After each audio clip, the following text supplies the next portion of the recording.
Bom dia, eu sou o Vinícius Ruppel. Vou apresentar um pouquinho agora sobre o meu desenvolvimento da pesquisa, né? Eu sou discente e mestrando, sou orientado então pelo professor Dr. Marcos Arndt. Nosso trabalho é intitulado de Aplicação do Método dos Elementos Finitos Generalizados para Análise Dinâmica de Placas Espessas. Então vamos falar um pouquinho sobre ele nesse momento, né? Então, um breve sumário do que vai ser abordado. Vou fazer uma breve introdução, explicar um pouco da fundamentação do método, né, um pouco também da modelagem matemática que foi utilizado e que está sendo utilizado, na verdade, os resultados iniciais, né, os primeiros resultados e o encerramento para a gente poder amarrar tudo e pontuar onde estamos e quais serão os próximos passos, né? Então, um pouco na introdução, ainda que a gente tenha comentado sobre a fundamentação do método anteriormente, já no trabalho individual um. É importante que a gente revisite isso um pouco, né? Mas mais importante que isso, como não tinha sido tão abordado naquele momento, é a modelagem matemática, porque isso vai pautar o trabalho inteiro daqui para frente, né? Então, vou pontuar um pouco sobre a adoção dos modelos matemáticos que foram utilizados, né? Um pouco da forma fraca, que isso vai ser pontuado melhor, né, futuramente, mas que é o start do problema em si, a adoção dos tipos de elemento ou do tipo de elemento que a gente utilizou para o nosso problema real, nosso problema físico, né? Comparar um pouquinho dos primeiros resultados entre o MEF convencional e a forma analítica, né? Pontuar as principais ideias que a gente tem agora de generalização do método e uma discussãozinha breve do MFG para encerrar todo a presente apresentação, né? Então, um pouquinho da fundamentação do método em si. Como eu já havia comentado, mas agora entrando um pouquinho mais a fundo, ele é um método pautado em divisões por unidades, né? Então, você divide um grande problema em vários pequenos problemas, né? Esse pequeno problema tem a divisão entre pontos e nós, né? Ou, na verdade, cada ponto de divisão vai ser um nó que você vai analisar do problema. Esse nó e essas pequenas divisões vão formar a sua malha do seu elemento a ser analisado. Então, a malha de elementos finitos é feita dessa maneira, de forma que a soma, né, desses nós gere o domínio completo do seu problema a ser analisado, né? Isso já tinha sido comentado anteriormente, porque essa é uma ideia presente, né, em geral, do método de elementos finitos. Entrando um pouquinho mais a fundo agora, a gente vai ter que encontrar funções de forma, e funções de forma não simplesmente por ser uma função, mas uma função que consiga, de maneira assertiva, generalizar o seu problema, na verdade, representar ele de uma maneira assertiva. Para isso, a gente tem que, desculpa, garantir alguns critérios das funções. O critério da completude, que diz para nós que, dada a forma fraca, o máximo da derivada dela, né, o máximo ponto da derivada dela, que seria a ordem máxima dela, vai ser a sua ordem também polinomial da sua função, né? Então, se a derivada máxima tiver de ordem um, a sua função de forma também teria que ser de ordem um em tese, né? E o critério da conformidade, que diz que a sua função de forma e as suas derivadas ali no grau de liberdade tem que garantir alguma continuidade entre os seus elementos vizinhos, né? Então, a gente vai pontuar isso um pouquinho também na discussão das funções de forma, tá? Partindo para a modelagem matemática, a modelagem utilizada poderia seguir um caminho físico ou um caminho matemático, né?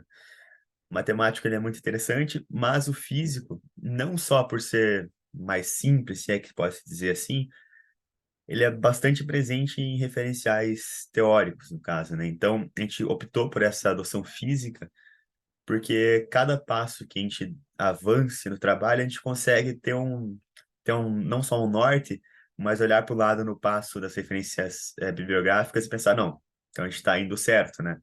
As vibrações em placas tendem, nos trabalhos presentes na literatura, a uma adoção de sistema físico e não fomos de maneira diferente também, né?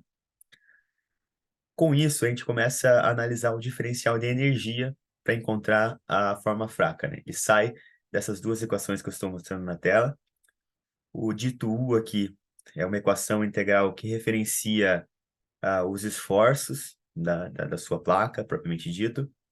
E o dito T aqui nessa equação é uma equação integral também que referencia a energia cinética. Então, vai ser a parcela responsável por garantir a vibração e análise dinâmica das nossas placas espessas. Então, a forma fraca, ela advém, né, da progressão matemática desses referenciais de energia que são advindos da adoção do sistema físico da resolução do problema. Resolvendo um pouquinho e avançando, né, nessas equações, a gente encontra a forma fraca, né?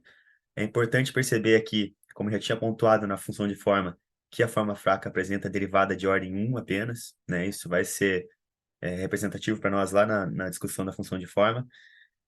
E aqui um outro ponto que eu já havia também apresentado no trabalho individual 1, que era a diferença entre os deslocamentos, né? Aqui a gente consegue ver no Ri e no Gama alguns deslocamentos desacoplados, né?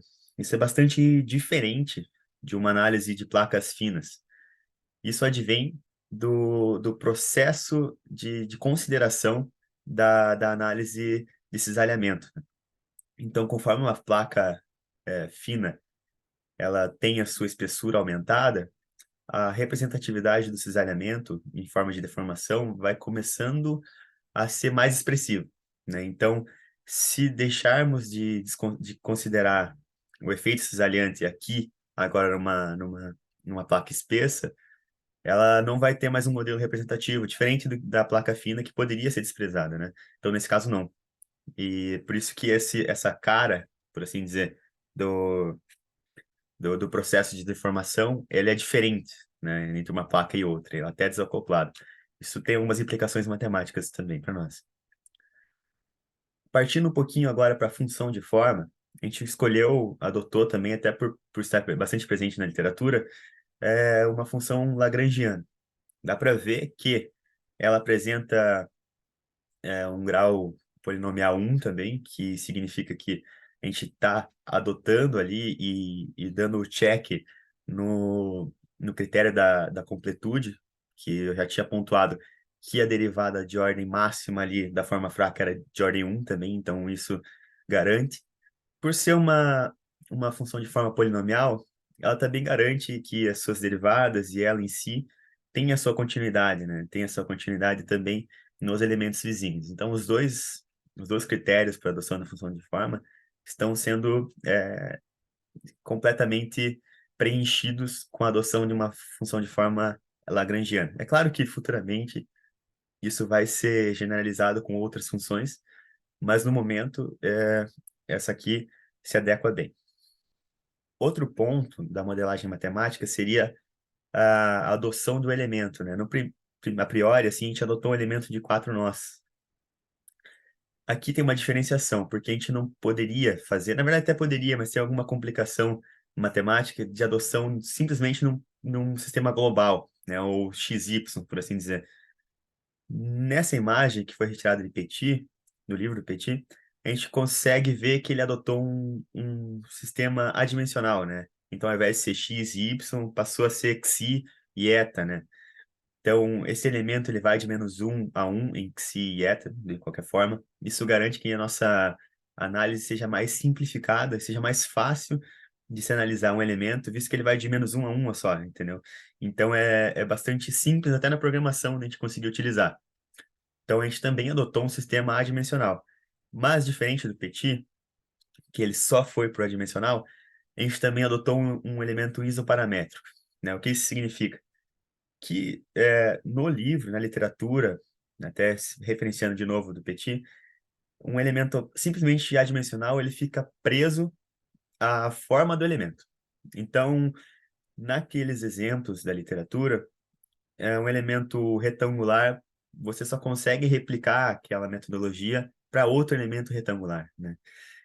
Já o elemento isoparamétrico, a gente garante que, partindo no sistema global e analisando depois no sistema local, ainda que adimensional, a gente consiga replicar ou elementos não necessariamente de ângulo reto, um pouquinho mais deformado, né? Que é o que está explicado aqui nessa imagem. O elemento da esquerda já seria ele referenciado, né? Ele isoparamétrico. A gente pegou o da direita, que ele é um pouco deformado com as suas coordenadas x e y global, e trouxe, né, para a coordenada dimensional. Isso tem alguma implicação com viés de contras e a favores, né?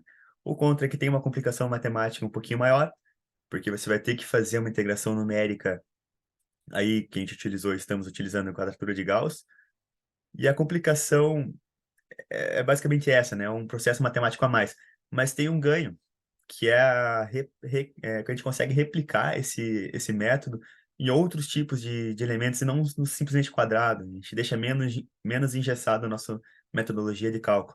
Então, a gente preferiu gastar um pouquinho mais de tempo para a resolução desse problema, mas fazer de uma maneira mais cosmopolita, por assim dizer, né? Partindo agora um pouco para os primeiros resultados, aqui a gente conseguiu, no primeiro momento, a gente adotou a resolução do problema de MEF convencional, de elementos finitos convencionais, para verificar se as coisas estavam convergindo para onde a gente gostaria que convergisse. Então, nos primeiros modos de vibração, a gente consegue, a partir de uma referência analítica, que é do Hall de 1969, ter os valores e, com a aplicação do MEF convencional, ver que os elementos estão ali mais ou menos convergindo, né, com uma diferença percentual esperada. Até comparado com o próprio livro do Petit, eles ficam meio próximos uns dos outros, assim. Então, está no caminho certo, né? Isso dá um resultado satisfatório para nós. O próximo passo, então, seria não sair mais do MEF convencional e ir para o MEF-G, propriamente dito, que é o foco do trabalho. Nesse sentido, a gente tem que lançar a mão, na verdade, de umas funções enriquecedoras, né? A primeira que a gente está estudando e que estamos tentando aplicar é a função enriquecedora trigonométrica. Ela apresentou bons resultados quando da análise dinâmica de vigas, né? O próprio professor Dr. Arndt, em 2009, ele apresentou esses resultados, então é bem significativo. E a função enriquecedora polinomial é um outro método que a gente pode utilizar a nossa mão para enriquecer o método de maneira generalizada. Esse já é mais antigo, já foi estudado pelo Bardell há alguns anos, e aqui nessa apresentação está sendo utilizado o polinômio de Legendre, que é o que a gente vai tentar também.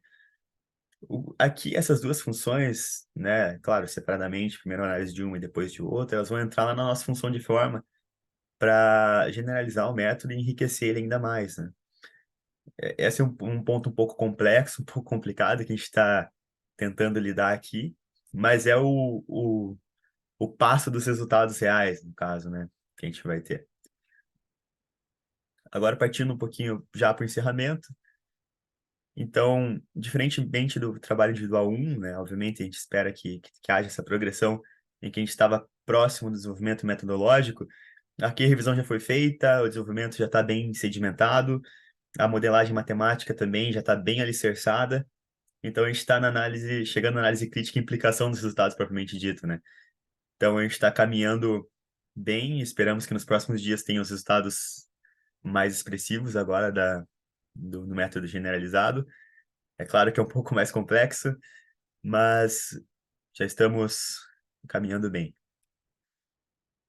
Então eu sou o discente, né, que é o mestrando, aqui está meu nome, o nome do professor docente, que é o orientador do mestrado, e aqui um pouco dos meus contatos e do contato do professor, caso haja alguma dúvida. Obrigado.